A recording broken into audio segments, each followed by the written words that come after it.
Hey everybody, Todd here. I just wanted to let everybody know I hope you're safe and staying healthy. God willing, we'll be through this coronavirus situation soon. In the meantime, we've rolled out a way to still do depositions. We're doing them remotely now via the free Zoom app. Many clients are already seeing the advantages of this because it can be done from anywhere and on any device. I've already done a podcast about it and started a resource library for it at www.toddolivas.com/remote depositions. Check that out or give us a call at 888-566-0253. Okay, on to the podcast. In this episode, I interview Michael Sullivan from Michael Sullivan & Associates and Sullivan on Comp about their new comprehensive and free guide to help businesses navigate the Covid-19 crisis. Visit www.sullivanattorneys.com and check it out. We're consulting deeply with our existing client base on how to handle this emerging COVID claims plague. And so we want to be ready for that and be in close communication with our clients. And of course, managing the reality of an environment like we're in now is challenging because people don't naturally do this. I mean, it's too isolating. We have to make ways to help our people. I am Michael Sullivan, and I work at Michael Sullivan & Associates in El Segundo. Perfect. Thank you so much for having me back on the T.O.A. Storytellers podcast. Right on. I feel a little out of water because I'm actually at your facility on your equipment this time. And it's weird. It's a pleasure just for me to walk right in and sit down and it's rolling. So thanks to Michael Bell over there. Well, Mike Bell's been the hero of all the stuff we've been doing with the coronavirus stuff. And, yes. He's even in here today in person. So in the olden days, it's awesome. I can't remember when it was, but I was in here maybe 6 months ago, and today we're socially distanced and we're, abiding by all that stuff nowadays with the new rules. But how has it been going for you personally and for the firm, in the last 6-8 weeks since all this went down? Well, it's been a bit of an adventure. Right? Right. Like everybody else, I mean, we had 2 days to get the entire firm, and it's almost 200 people working from home. Mm-hmm. We had planned for it the week before. We had 6 hours to get out of our office in Emeryville. So it's probably like the second or third week of March, right? Somewhere in there, mid-March-ish. Yeah, it was that week in March where it's like all of a sudden it's staying home. Yeah. And so, it's been weird and sad, but we've been doing well. Yeah. Well, I imagine you guys have put together this amazing resource that I had a sneak peek at earlier this week. So tell me about like the origins of this and what it is even that we're looking at. Well, we have that Sullivan on Comp publication, right? Yes. And so we do a lot of education. We already do webinars every quarter on significant things that happen, and then we have a monthly update. And we have red alerts, emails we send out to everybody when something significant happens. Right. We've had more red alert emails this month than we have in the last 3 years. What's an example of a red alert? Sending one today. Yeah. Because the governor just issued a proclamation, what do they call Executive order? Executive order, yeah. Making a presumption, rebuttable presumption in favor of essential workers that get COVID having it be industrial. So, it's just another example. I think there was 2 last week, at least, maybe 3. Right. And so we're doing that, and all of a sudden, bam, here comes Corona. So I just finished my 7th webinar in maybe the last 3 weeks. What would have been your normal pace for webinars in normal time? Once a month. We're still doing our monthlies on top of that. But we did this after SB 863 as well. We actually wrote a book and did a whole series. And we had like 2,500 people listen to each of 6 webinars at the time. Yeah. It's still on YouTube. What was Michael? What were you saying about one of these that you guys were doing live that like broke the system basically? Yeah, we actually did. It was our first one. It was employment law and workers' comp. We had so many people sign up that we broke the internet and no one could hear us. And we had to go to pre-record. So it was pretty crazy. We get like at least I think it's about 1,000 people sign up for each one every week. It's around that. And that's just the people that are listening to it for the first time. People are really hungry for this information. Oh, yeah. I'm sure. So, we've been trying to be the thought leaders. It's funny, too, because like so many people are like, you'll see on social media, they're binging on Netflix all day and stuff. Like, I've been the opposite. It's like I have had to focus more on staying afloat and surviving in the last 6-8 weeks. I'm exhausted. There's no such thing as a weekend off right now, right?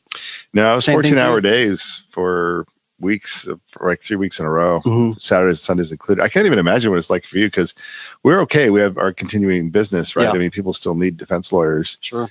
So we're fine. But you guys had to just totally be a period we just stopped doing depots altogether. And Yeah, there was that first week, mid-March-ish, when like everything just fell off a cliff, right? Yeah. So we immediately. Did you get the PPP? Scrambled. I did. Oh, yeah, actually, I did. did. Your bacon, huh? I just got it last week. Okay. So I didn't make the first round. Second round, saved by bacon. That's a common tale. Yeah. Yeah. But we've been able to pivot and be able to be a thought leader, as you use the term, on the remote depot side. So we immediately got up to speed on what it takes and that it's legal, that it's easy, and we can roll this out. And so it was an opportunity for us to provide a solution for some depositions to still go forward. Not everyone can do them that way. It doesn't work for every applicant, in other words. Or doctor. But I wonder, what is the number of depots you do per week now as compared to before the coronavirus? About half. How can you survive with that business model? Well, your corporators are all independent contractors, right? Yeah, they are. Even after AB5? Yeah, exactly. Wow, gutsy. We're fighting that still. We are going for an exemption still in SB 900. That's what they want, sponsored by Jerry Hill. A lot of people are. I mean, it's not just the employers that are unhappy about that. Yeah. The employees want it too. I think there's good cause for AB5 and the dynamics decision to have come about. There were some abuses of the system, but court reporters were not one of them. I don't really see that. Yeah. I mean, I don't really agree with AB5, my personal opinion, but what that $250 gets you a cup of coffee. So I mean, a lot of I know a lot of employees. I bet a lot of your court reporters don't want to be employees. Zero. Yeah, zero. Yeah, almost zero. Right. So there we are. So how can we survive on half the number? Well, I mean, it's not great. We haven't had to lay off anybody. The PPP is going to float us the 2.5 month kind of thing, and we'll get by on that. Were you able to count those court reporters as employees for purposes of submitting a payroll analysis? No, and I didn't want to go there. Didn't really help you too much then. Yeah, so it's just the W-2 side that I was able to. We don't have much of a W-2 side though. Well, I got 10 employees. So okay, that's something. Yeah. That's something. So we're a small company, but we are. Well, I guess if the court reporters are independent contractors, it's not as bad as some other employers, because if they're not working, they're not getting paid either. Yeah. So so it's just less profit, but it's not overhead that you lose the overhead along with the fee. Yeah, exactly right. And I was able to make some arrangements with. I have a couple of mortgages on some buildings that I occupy, so they were good to help with some deferments and stuff like that. So all of that combined, we're gonna make it. We're gonna survive and actually thrive. Because now, after all this is done, I think remote depots will be a viable tool for some cases. Mm-hmm. Do you agree with that? Going forward, even after all this, they probably always have been. I mean, my philosophy, and I haven't practiced law in a few years. Okay, I've just been running this place. Yeah. But my philosophy was always about discovery, and not every lawyer agrees with this, but it was very depot centered. Mm-hmm. I felt like you won the case or lost the case at the depot. Mm-hmm. So I would investigate the case, get the records, really be prepared, have all the information and leverage I could, and then take a very aggressive, thorough deposition. Mm-hmm. And if it was like a denied case, for example, I would destroy the applicant in the depot. That's what I would do. Wow. Yeah. And when I was done, the case was freaking over. Because if you didn't win it at the depot, you're not going to win it. Right. So but in accepted cases, of course, it's different as you try and win those issues in the depot. It's you can't always do it. Sometimes it's medical. But to me, the depot has always been like I did a seminar for the attorneys here once. I called it the crown jewel of discovery. I believe that. After doing 1,000 of them. Yeah, okay. I'm sure. And I've settled 50 cases for $0 in deposition. Wow. Right. Just by being mean. That was when I was young and I had a lot of energy. But mean. Yeah, I was really mean. But so I mean, I don't like the idea of a depot done remotely. Yeah. Because to me, it's all about there's a relationship event that's happening. Yeah. Body language in a room, not just on a screen. Yes. Totally understand. And the ability to settle on the spot. Yeah. Or you could do it, I guess, virtually, but it's just not the same. It's like marketing, I mean, salespeople always tell you face-to-face is the best. Yeah. And there is something distinctive about that distinctively useful about that. But like there's no way around it. The cost savings are the cost savings, and so there's always value in looking for that level of distinctiveness in everything that you do, right? Not in all of them, but maybe some you would cherry pick and do an in-person still and try. And some people don't think the depots, they don't agree with my philosophy, even in my own firm. Like I argue with some of my partners about it. Really? Like they'll happily take one. Well, say it's not worth the expense. All it does is give the applicant's attorney a chance to add on body parts. And, in a simple accepted case, they may be right. Every case should be looked at judiciously when it comes to forming a discovery plan. Yeah. Yeah. Well, we've been fortunate though. Some people have gone, about half have been going forward still. Hundreds have converted over from where they were on calendar as in person and then turned over into Zooms. And so we're grateful for that. Yeah, we're getting used to it too. Yeah. So it's weird. Strange world. Yeah, they should sell tickets. Hey, so in the last 10 days, was it, that you guys have created this amazing resource on your website? I didn't talk about that. It was crazy. We launched it last week, actually, so it's been live for, I think. So it's called 20th or something like that. Navigating COVID-19, a legal guide for California employers. Yeah, it's awesome. It is absolutely It's very awesome. deep. It's not just some freebie clickbait giveaway kind of thing. Yeah, you got to understand what a Herculean effort this was, because we had two employment lawyers, our managing partner and another lawyer, and we had me and a co-author of Sullivan on comp doing the workers' comp, and our immigration lawyer. Yep. I was editing the whole thing. In the meantime, and if you printed this out, it'd be about 200 pages. Whoa. And then we're not going to print it out. It's going to remain live and always, like, we're updating it every day. And stuff I saw that. Right. So Mike Bell here, he was amazing. He put together the whole wiki platform for writing it. Based on he runs Sullivan on comp here. Mm-hmm. And he and his team, the marketing team here did the graphics, and we had outside vendors. Beautiful. And there was this round the clock effort for maybe 10, 12 days to create this thing. And it answers every question that you could come up with if you're an employer about COVID. I mean, both from the employment law side and the workers' comp side. It goes really, really deep. And this took 10 days. I mean, you guys have done this in 10 days.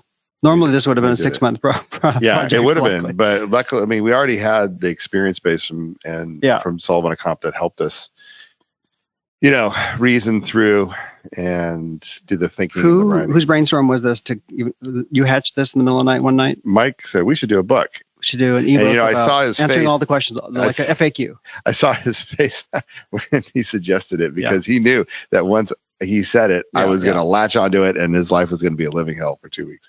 But, he said it anyway, so he's got no one to blame but himself. Wow. So Mike's been my partner in crime for a couple of decades. We've been friends a long time, and he was the guy who developed Sullivan on comp with me from scratch. Amazing. Yeah, he is an amazing guy. How would people go see this right now? How would they visit it? It ain't hard. We sent it to over 10,000 people. Okay, so open your email box. It's on our website. Under the COVID-19, we have one of our main tabs now is COVID-19. Right. It has all the resources, the webinars, the blogs, everything that we have to help our clients and other employers manage this. So you can go there. And the thing about it is it's like always up to date, right? So people might be able to see this, you said? Yeah, let's click through some of the screens. So let me show it to you. I'm so proud of this thing. It's amazing. And I'm really hopeful that it is helpful. I think it will be. But you see our table of contents here, and in our introduction, my brother Bart, who's second in command of the firm here, wrote this. It's State of California. So what you do is you just click through, and it has content, and it has links. So it's all right. Yeah. So, and it's crazy deep. I was picturing like really, a couple pages. It's literally, you could dive really deeply or just skim and get some good information as well. That's right. So here's the introduction. So relationship about the authors, and here's all of us. Yeah. Aren't we pretty? Yes. Yeah, we're so pretty. It's our immigration lawyer and Sherlock. Boy, he is looking really young in that picture. He is so much older than that. So we have all this stuff in the beginning, and then we have. Hey, so a lot of viewers, a lot of listeners might think of you just as workers' comp defense, but there's also, you guys have an employment and an immigration arms now. Yeah, is that correct? Yeah. And civil side. Mm-hmm. How long has that been? It depends on growing? the section. Civil's been a few years now. Employment law, 2 or 3 years. Immigration just started last year. Okay. But we're steadily, growing it. We're even, looks like we're wills and trust sections developing here in the firm as well too. Why not? And so, awesome. we want to be, I think we have become a full service firm for employers with the possible exception of business litigation. But we can't stop growing. We just are always doing different stuff. Yeah. Just got You're either growing or you're shrinking. Nobody's staying the same, right? Yeah. So the thought process behind this was let's provide this incredible resource. It kind of grew into like a giant website. Actually, it's very it is deep. Cool. So there's employment and labor law, and it's free, right? Yeah. It's meant to just be there for everybody in the industry. Employment and labor law. So you got all the safety order stuff and the leaves and the sick extensions of sick leave, the FMLA expansion, the Response Act, and the emergency funding, and then return to work consideration. We just added this chapter yesterday or the day before. Return to work. Yeah, click on that and see what it's because people are starting to come back to work and what is going to be. What are the considerations and what are the liabilities? And here they are. I mean, it's a really thorough thought process. I mean, you have to get into it and get specific for any specific bit, but we link it to the web resources, and it's just so complete. It is complete. I even noticed in the workers' comp section there's a thing for remote depots in there, and I'm like, there is, yeah. And you had the governors. You had the judicial councils. Well, here's workers' comp, and I was most heavily involved in the writing on this part because that makes sense. I'm not really an expert in employment law. But there's a section on remote depots, remote treatment, QMEs, and of course we just updated it today on the work-related section to include the and how much work it's got to be to see the news or daily update this thing. As things change out there to keep this thing up to date. Well, it's not the work of one person. There's a team. Yeah. And there's someone on point in every area, and then in the administrative area as well. But it's taken over the lives of a few people, for the most part. And we were really tired. It's like 14-hour days, 15-hour days for. And before that, we were trying to get the PPP funding. So getting in the first round it was like that for weeks, almost a month. It's just like nonstop. And the adrenaline level's really high, and you're at home, and it's weird and scary. Yeah. And, we're not special. Everybody's going through this, right? Yeah. But that was our version of the experience. It goes to show you that it's really important to have good banker relationships, even during good times, or maybe especially during good times, so that when something like this happens, you can have a. I heard a quote from Mark Twain. He said, "A banker is a fellow that lends you his umbrella and wants it back when it starts to rain." That's funny. But we have really, really good accountants and bankers that we developed over the years. Round 2 of the PPP, did it go your way? We didn't need it. We got in round 1. Oh, perfect. Good. A couple weeks ago. It really did. And it's been extremely helpful. It secured us. Get you some sleep at night a little bit. Me too. Yeah, I'll be honest. Yeah, it's a scary time. I had lines of credit that I was willing to tackle into, and I had stopped paying myself. And I'm willing to work for free, but there's only a certain amount of that I'll be willing to pay to go to work. I can only do that for so long. In other words, you know what I mean? Yeah. Yeah. I mean, business owners, we do well, so there's no feeling sorry for us, but there's just nothing between us and the market reality. Yeah. It's not like being an employee. It's different. Yeah. It is. So, if it's what you want, you can be proud of yourself if you succeed, I think, and there's some merit to it. But it can be pretty scary, and you feel responsible. Honestly, what I felt the most was responsibility towards the people that work here and my family. Yep. I mean, sorry, exactly right. No one's going to starve to death, but it's like, geez, I really feel responsible. I got to be really. So this is that impetus, I think, resulted in all this frantic work to become. I told my crew that. You remember, like maybe 10 or 15 years ago, that there was those Chilean miners that got trapped in the mine, right? And I don't know, 45 days later, they actually got out, right? And so then they were doing the talk show circuit or the interview circuit, and one of them said something interesting. He said every day he'd be down in the mine, and it was pitch black, and it was like 95 degrees or 100 degrees, but he would just he was a runner in real life. So he would still do his runs, his 6-mile runs through these caverns and the interviewer was asking, why did you run while you're in this cave? He said, well, because I wanted to wake up every day and show God that I still wanted to live. And that was his way of doing it. And this was your way of showing God that you wanted the firm to live. Is that true? Well, something like that?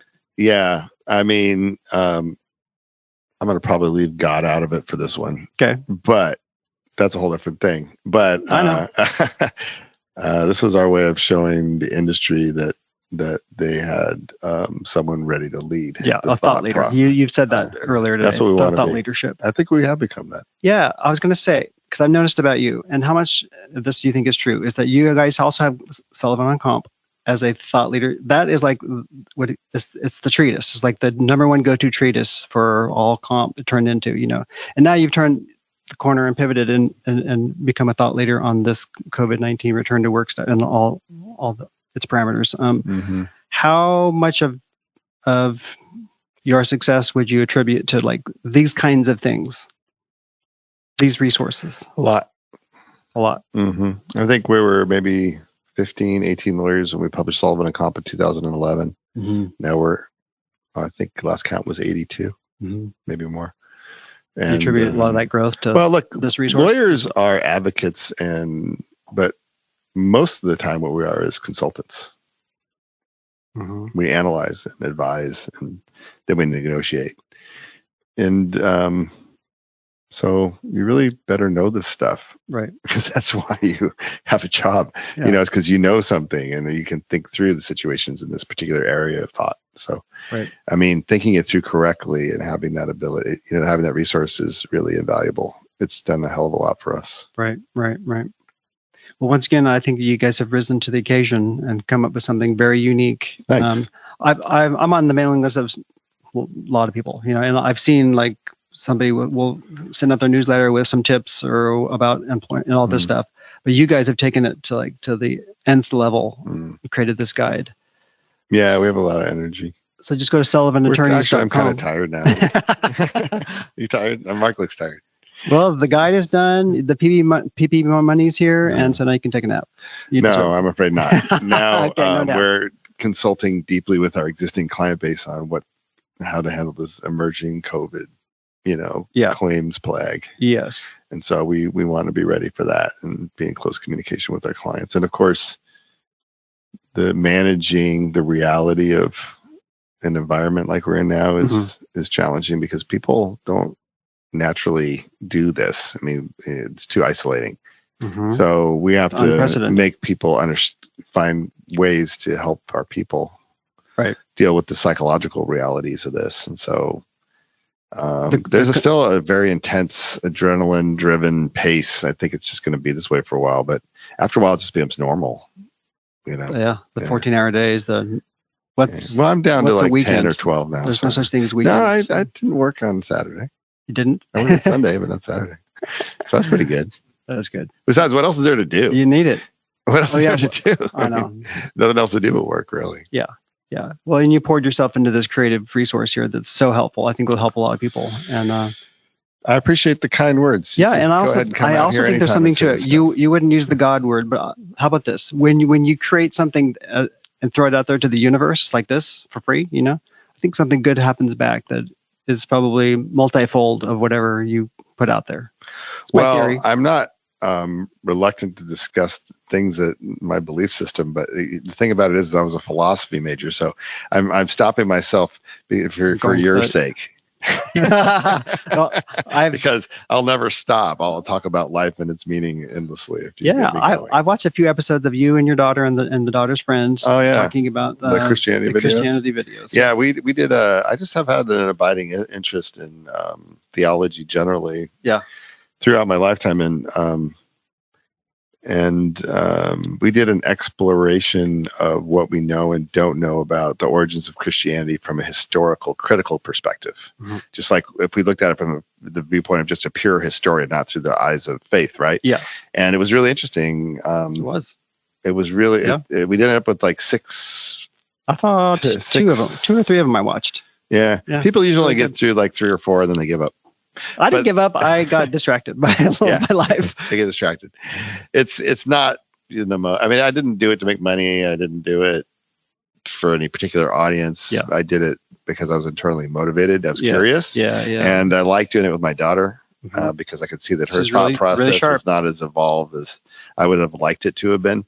I don't really necessarily care what her belief system is, but I want it to be authentic and I want it to have some depth. Thought through. I don't want her to just be shallow and stupid, right? Yeah, no, she's sharp. I can tell. She's a sharp cookie, but she wasn't thinking deeply about these issues, and she was by the time. I think that age group probably is not. Well, they're idiots. They don't have the default setting is not to think. They don't have fully developed frontal cortexes still. They're just idiots. I was an idiot when I was 21. So were you. I mean, that's our job. I'm 31. That's their job. So, I always say, "Where's the knuckleheads? Where are you in the knuckleheads?" I talk about our friends because they do stupid stuff. These adorable knuckleheads of ours. What was the quote I heard? If you do stupid things when you're young, you'll live to regret it. And if you don't do stupid things when you're young, you'll learn to regret it. I think I agree with that. It's not sexy in your 40s, I'll tell you that for free. It's not sexy in your 40s. It's just not. Oh, man. Well, I think that you have been able to manage the best that probably anybody could through all this. And how has this changed you, do you think, coming out of this? You personally? Well, that's kind of personal, but I'll speak to it, I guess. I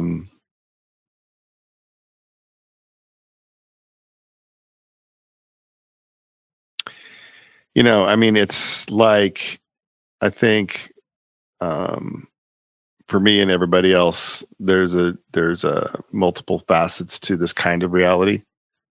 One is someone pointed out that what you go through is sort of a mourning, like MOURNING, sadness, because the things in your life that you had and you engaged in go away suddenly. It's like a death in a way. Not to be overly dramatic. I mean, it's not like we're in the Great Depression or World War II, right? We just have to watch more TV. So I don't get too dramatic, but you do. It is a reality, right? So there's that, and then so it is kind of lonely and it is kind of scary, right? So I think people feel that. I'm no exception. Right. And you have to deal with that deliberately, or you don't. The other aspect is that I was talking to my shrink this morning, and I see a shrink once in a while. I'm not crazy. I just try to keep myself a little adjusted. Right? That's good. Yeah. So he's a professor at LMU and a PhD in psychology, and he was saying there's a lot of activity surrounding self-care and the connection between the conscious and the unconscious mind. So meaning that it's sort of a time for reflection. Because, when you're under stress and the future's uncertain, it calls into relief your fundamental orientation and thought process about how your life is and works. Your assumptions are challenged. And you are also put to the test because you don't know what to do with yourself, right? So you are spending a lot of time in this situation with yourself. Right. So it causes introspection. It causes... it causes hopefully some self-awareness, depending on the circumstances of your life and what you're trying to deal with and what you think about life in general. I think a lot of people are it can be a really positive thing if you see it as an opportunity, just like in business, right? It's an opportunity really when you look at it from a business perspective, and we try to act accordingly. It's a good idea, I think, to try and adopt that philosophy in your personal life as well. I always pegged you, because from our first podcast, you kind of got into this topic too about you're very introspective back then too. So now I think it maybe could have even surprised people to hear that from you, that side of stuff, maybe not knowing it. But so this time frame now, this COVID-19 shelter in place time has caused even more of that, because that time for self-reflection is, I mean, there's ample time for that. It's all day long now if you want, right? Yeah. Well, yeah. I mean, guys like you, I mean, I think leaders are more busy and workers are less busy. Yeah. Because it requires a revision of your fundamental executive vision. Yeah. And then an implementation. Whereas if you're just doing work that's assigned to you, like if you have a, then that's different. That's not required of you. You get told what to do and then you're done doing it. Yeah. But you have more downtime without social interaction. Yep. So, I was going to go clubbing, but I guess I'll stay home and read a book. It's going to go clubbing. No, it's true. Because like the freedom, I miss just having the freedom to either go somewhere or not go somewhere without, these concerns. But no, those days are not here. It's so weird the way life is. You just don't see it coming. Yeah. And it happens like every 10, 15 years. Something happens that seems to shift the ground under your feet as to how you fundamentally perceive realities. 9/11, the 2008 crisis, and now this. Yeah. So it's the way, and it jars you away from the illusion that life is a certain way. It was always an illusion that the bubble, that there was no bubble. That you need it. Some control. You need it, though. I mean, you do. You need to have one foot in order and the other in chaos to be happy. And sometimes you get pushed, both feet are in chaos for a while, and that doesn't. You're not happy. Yeah. So on the arc of like, okay, when everything hit the fan, let's say 2 months ago, you know what I mean, mid-March-ish to today, like how do you feel like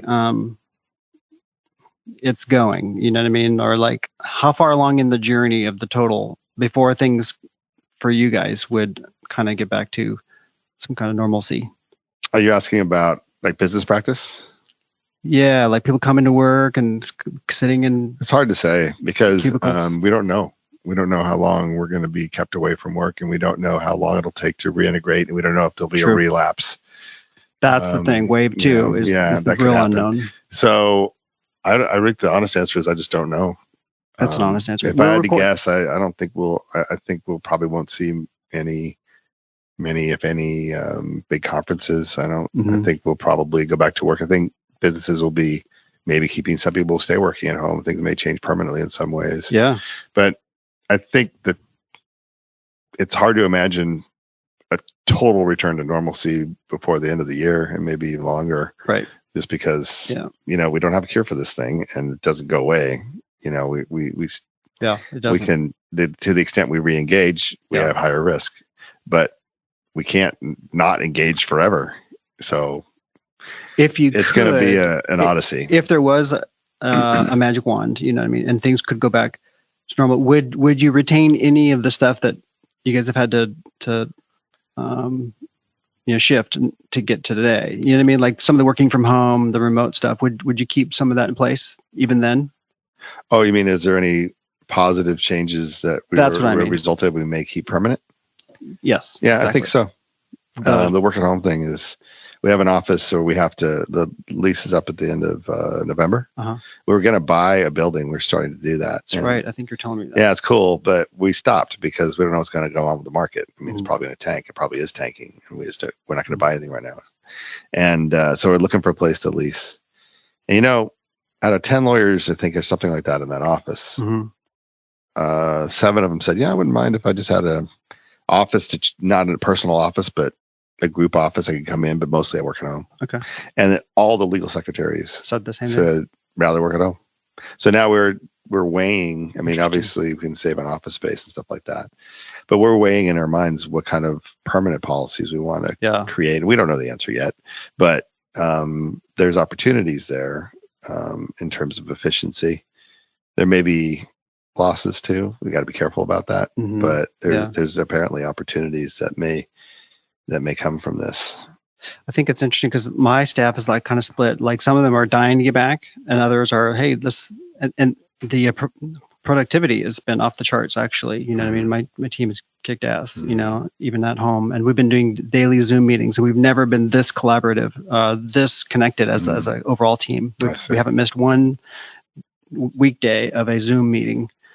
And they're half an hour, and there's no giant agenda, just what's going on. Everybody chimes in, and so like the team morale has never been higher. It's been a positive. Have you guys been doing like high level executive Zoom kind of things to stay connected daily or weekly, things like that? How's that look like?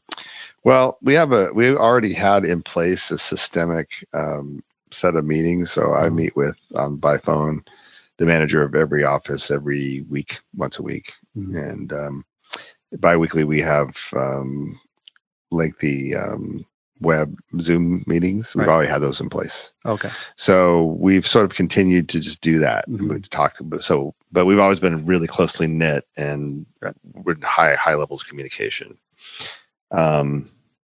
I don't think we changed our systemic way of talking because we already had it in place. So it's been working pretty well. So I mean, look, some of those conversations teed up for this kind of. Yeah, well, we've invested quite a bit in things like relationships, paperless. Emotional maturity. Oh, okay. With executive coaching and just really high functioning. Emotional maturity is really important. It's come out. They say a lot in business these days. All those principles that go along with that, and it makes an organization and the relationships in it function really well. Yeah. If you sort of train it, we went through like a 2-year course where all the leadership was, once a quarter for a full day in training on this, and we worked out a lot of stuff and grew up a lot. Wow. We needed to. So good. And so I think that there's a resilience in this firm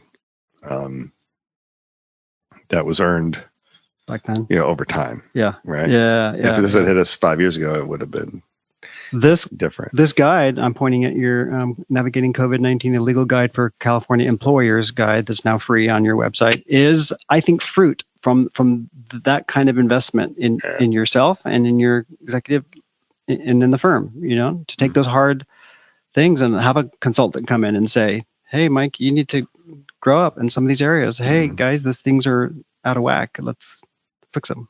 Yep. You know what I mean? Yeah. I think that's how you stay around for a long time. Well, the nice thing about being obviously stupid is that you end up fixing it. Okay. I don't have any examples of that in my own life, of course, but I can imagine. No, me neither. Yeah, it's all theoretical. There's certainly not all kinds of people in the industry that can tell you stories about me being stupid. So I'd hate that. That's funny. No, well, I wanted to come here and I wanted to congratulate you guys on this resource specifically and to say, man, you guys are once again rising to the top. You say the nicest things. You can come to my office It's anytime. So true, though. No, dude. I mean, it's like, you're not only staying alive and afloat for your clients, but you're also going the above and beyond measure and creating this thing that anybody could go do. Even your competitors can come here and they could learn and then they could educate them because you're doing something good for the whole community. Right? I think so. I hope so. Yeah. I think internal motivation is really important. If you do things because you're internally motivated, nothing can stop you. If you're doing it like for ulterior. Yeah, if you're like trying to make money, that's good to make money and we're all trying to make money, but I need to take what I'm saying. It's like it has to come from the heart if it's going to have real value. That's right. That's my philosophy. Nothing to do with God, but if it has to do with God, blink twice. He blinked twice. No, don't get me wrong. I'm a God guy. Yeah, me and God, we hang out. I know you. Yeah. And I know it's a journey for everyone. Yeah. And that relationship is very personal, but I guess we don't need to get into it. But it's it's cool to hear you acknowledge that. Yeah. Well, I'm not shy about it. On tape. It's now here. Not everybody. Well, the problem these days with being religious is it's often connected with the idea of being stupid or closed-minded or angry. And so you almost feel you have to apologize for it. But it doesn't have to be that way. No, I think like the real McCoy doesn't bear much resemblance to that. Right. So that's this is all above my pay grade. Plus, the real McCoy is the fruit of the tree, right? And so I'm pointing at your guide here, SullivanAttorneys.com, and that's the ebook here. It's the free. This is fruit from a good tree. Hope so. We're really proud of it. You should be. I appreciate you showing it to the world in this venue. I didn't even know about it, but I got reached out to, and so I had to come in and talk about it to get this in people's hands. So it's cool, man. It's really cool. I'll put a link in the show notes too for everybody listening, so they can easily link from it. I appreciate it. Hopefully, it helps a lot of people. Mike Sullivan, thank you so much for coming on the T.O.A. Storytellers podcast. Okay, take care. Thanks, Todd. Hey, it's Todd. I just want to let you know this T.O.A. Storytellers podcast episode is sponsored by my company, T.O.A. Associates. We've been supplying court reporters for depositions since 2003. If you're an attorney and need a reporter anywhere in California, we've got you covered. We're on a lot of preferred vendor panels already, but if we're not on the ones you have, usually a simple inquiry from you to your TPA or employer does the trick. Or if you work at a TPA or employer, please ask your defense attorneys to give us a try on one of your files. We've been known to treat our clients like family, and we would love a chance to work with you next. To schedule a deposition, simply call 888-566-0253 or visit www.toddolivas.com. That's www.toddolivas.com. Thank you, and hopefully we'll see you at your next deposition.